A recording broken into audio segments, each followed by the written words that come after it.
Halo, assalamualaikum warahmatullahi wabarakatuh.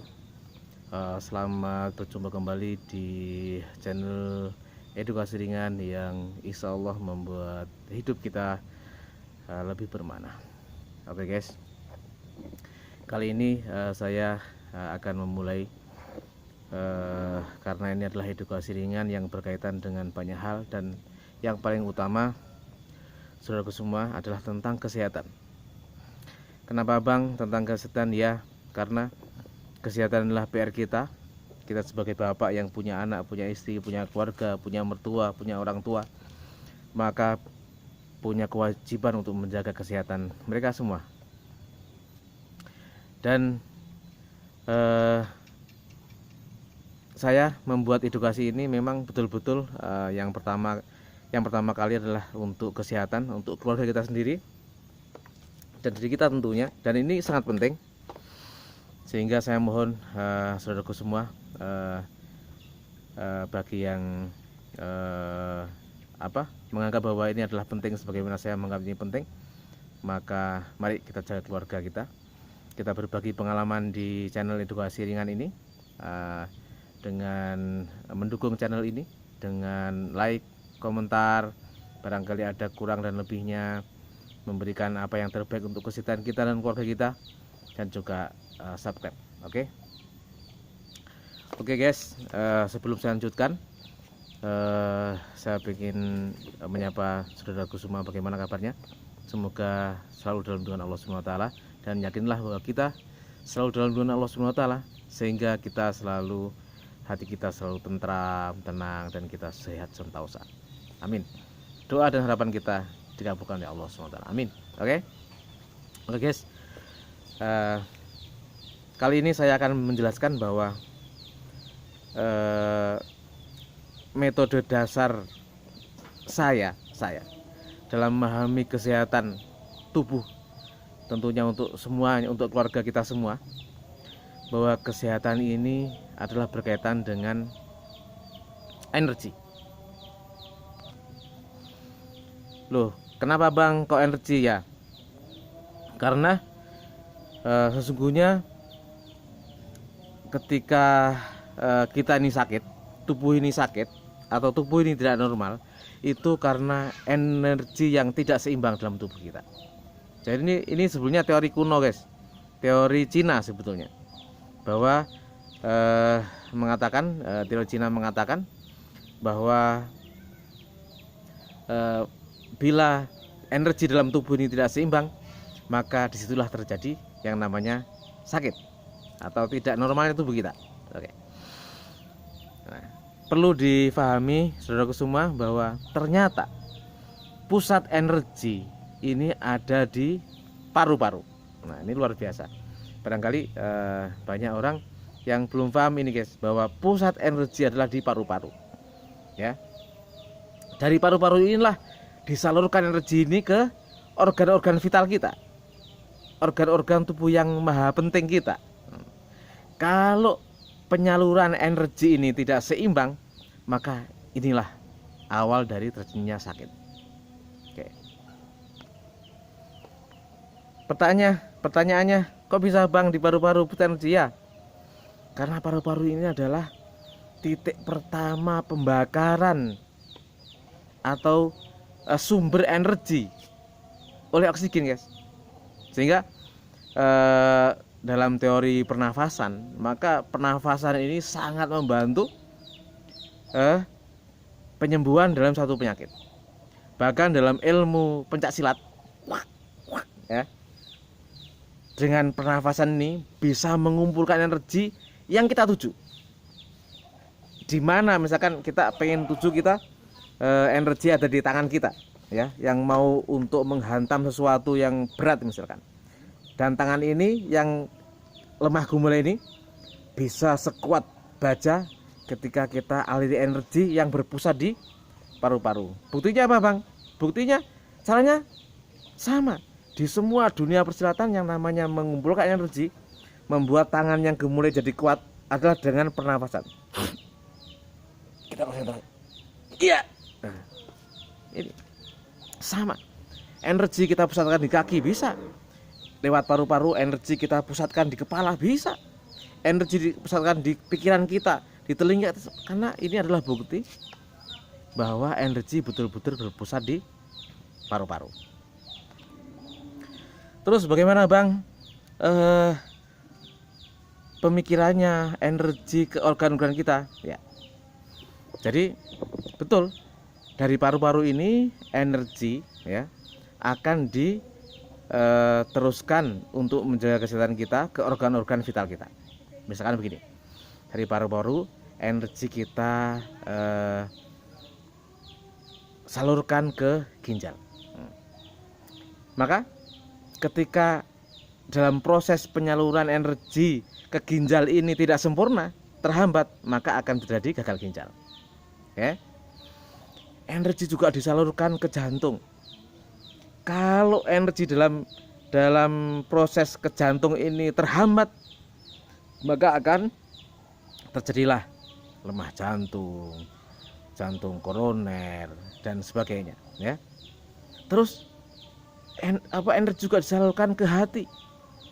Kalau hatinya tidak normal, maka akan terjadi banyak ya. Nafsu makannya tidak normal, darahnya jadi kotor, tidak kuat dalam hal menahan penyakit dan sebagainya ya. Energi disalurkan ke kandung kemih, energi disalurkan ke otak, energi, pokoknya semua organ disalurkan energi. Kalau energi dalam perjalanannya yang dituju itu ke organ-organ yang kita punya semua ini terhambat, maka disitulah awal jadi satu penyakit. Teng teng. Nih kali ini anak saya datang nih. Halo Mas Ali, sayang. Halo. Assalamualaikum. Salam. Makasih sayang ya membantu saya. Oke. Terus bagaimana Bang? Kok bisa proses penyaluran energi terhambat? Ya ini permasalahannya ini. Jadi yang paling ya saya sebutkan satu demi satu ya, yang bisa menghambat tersalurnya energi ke organ-organ kita sehingga kita jadi sakit. Yang pertama adalah apa? Zat-zat yang mengantarkan energi ini, dan juga barangkali ada zat-zat yang menghambat terjadinya lancarnya dalam menyampaikan energi ini. Apa Bang itu? Nah, zat-zat yang mengantarkan energi tentunya ya gizi ya. Ada darah itu apa? Darah itu adalah mengandung magnesium, mengandung apa? Magnesium, mengandung zat besi dan sebagainya. Kekurangan itu berarti energi kita nggak bisa tertransfer ke organ kita dengan baik. Terus barangkali ada zat yang membuat energi terhambat. Apa itu? Ya yang menyumbat saluran darah kita, saluran jalan untuk ke organ kita. Apa itu? Ya kolesterol, radikal bebas. Itu semua adalah menghambat. Oke. Yang kedua, yang menghambat adalah suhu. Nah, suhu ini penting sekali, saudara sekali. Ya, kok bisa Bang? Ya, terbukti ya. Ketika kita biasa kemana Mas Ali?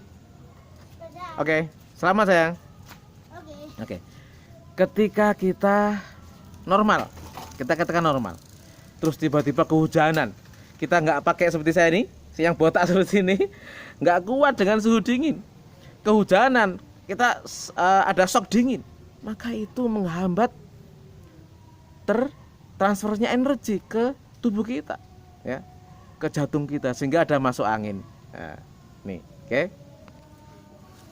Jadi kalau dengan suhu, ya, membuat energi kita tidak seimbang, maka untuk menyeimbangkanlah dengan dilawan suhu itu.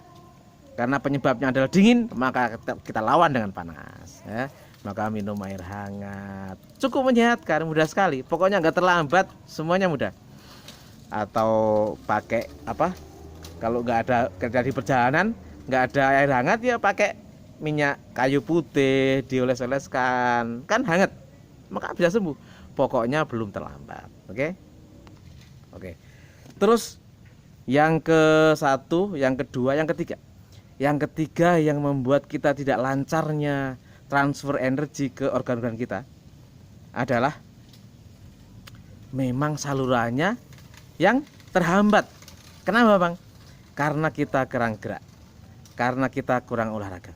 Nah, jadi ini penting sekali guys. Jadi kita berolahraga, kita gerak. Ini adalah melancarkan saluran-saluran yang energi kita untuk nyampe ke organ-organ yang kita tuju. Oke, jadi itu. Terus yang keempat guys adalah saraf. Oke, perlu diketahui saudaraku semua bahwa kita ini penuh dengan saraf, dan semua gerak ini adalah dapat dikatakan dimotori oleh saraf. Oke, jadi kalau satu organ, satu tubuh atau jaringan di mana itu sarafnya tidak normal, maka di situ juga tidak normal. Oke, jadi ada saraf kejepit, betul-betul sarafnya tidak bisa menjalankan fungsinya dengan baik, maka yang berkaitan dengan yang kejepit itu bisa sakit. Oke. Terus tidak hanya itu guys, maka sesungguhnya seluruh organ ini karena Tuhan telah membuat sistem sarafnya yang luar biasa, maka seluruh tubuh ini sebetulnya ada titik-titik sarafnya. Jadi yang ada di tangan dan kaki. Oke. Jadi andaikan kaki ini kan misalkan gini, di ginjal ada sarafnya, di jantung ada sarafnya, yang membuat saraf itu membuat kerja ginjal normal, kerja jantung normal, kerja otak normal, itu semuanya saraf. Ada hati juga ada sarafnya, ada membuat hati ini normal. Dan ini dihubungkan di tangan dan kaki kita, bahkan seluruh tubuh kita. Jadi kalau misalkan ada ketidaknormalan saraf yang berkaitan dengan jantung, ginjal, mata, hati, otak, ya, dan itu kok kurang normal dalam menyampaikan energi, dalam penggunaan energi yang kita berikan di otak kita, di jantung kita, di hati kita, maka kita bisa tambahi normalnya saraf itu dengan titik-titik saraf yang ada di tubuh kita dan yang terkenal di dunia terapi di tangan kita dan di kaki kita. Nah, ketika kaki kita diimpuls, ya, dipijet, maka saraf yang ada di organ-organ kita akan normal, akan aktif, sehingga kesehatan organ kita akan tercapai. Oke guys, mungkin ini dasar-dasar dari pemahaman saya bagaimana saya nanti memberikan edukasi ringan banyak hal tentang penyakit yang berkaitan dengan tubuh kita, dengan keluarga kita. Halo Mas Ali. Halo. Dengan dasar inilah kita akan urai. Jadi kalau ada problem dari saudara semua, mari kita sharing di channel ini. Maka semoga kesehatan kita, anak kita, istri kita, orang tua kita, keluarga kita, semua bisa tercapai dengan baik. Oke guys, semoga ini bermanfaat. Dasar-dasar kesehatan ini bermanfaat, dan doa dan harapan kita dikabulkan oleh Allah SWT. Amin. Oke, terima kasih. Wassalamualaikum warahmatullahi wabarakatuh. Bye bye.